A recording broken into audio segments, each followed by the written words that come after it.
ఇంకో 2 క్వశ్చన్లు తీసుకుందాం పర్లే ఇట్లా సో అంటే ఎందుకు కొంతమందికి విజయ్ దేవరకొండ అంటే కోపం? ఎందుకంటే రీసెంట్గా నాగవంశీ గారు కూడా మాట్లాడుతూ విజయ్ దేవరకొండ ఏం మాట్లాడినా కూడా భూతద్దంలో పెట్టి ట్రోల్ చేసేవాళ్ళు చాలామంది ఉన్నారు అని చెప్పారు. మీరు కూడా ఒక సందర్భంలో కూడా అన్నారు. సో ఎందుకు, అది ఏంటి, ఎక్కడి నుంచి వస్తుంది, అదేమైనా అబ్జర్వ్ చేశారా? దాన్ని ఎలా ఓవర్కమ్ చేసి ముందుకెళ్తున్నారంటే ఏం చెప్తారు? నేను ఓన్లీ ప్రేమ మీద ఫోకస్ చేస్తాను, కోపం మీద ఫోకస్ చేసే టైం లేదు. విజయ్ ఇక్కడ విజయ్ గారు విజయ్ ఇక్కడ for any film no like background score అనేటువంటిది చాలా ఇంపార్టెంట్ కదా. So Arjun Reddy Kingdom, which background score you like?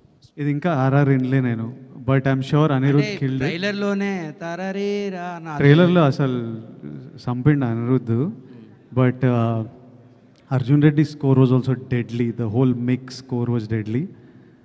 When I watch the full film, I'll have a comment, but I think I don't think I'll be able to choose. I don't think I'll be able to choose. Vijay, all right, Andy. Thank you so much. Last question. Last తీసేసుకున్నాను, చెప్పండి అన్న. Vijay trailer లో last ending లో ఒక phase చూపించారు. అది expect చేయొచ్చా? అది థియేటర్లో నేను చూడాలి. మనం పెద్ద హీరోని ఎక్స్పెక్ట్ చేస్తున్నాం, మేము ఎక్స్పెక్ట్ చేస్తున్నా. చూద్దాం, పెద్ద హీరోనే ఉంటాడు. Thank you so much to all the media friends, Andy.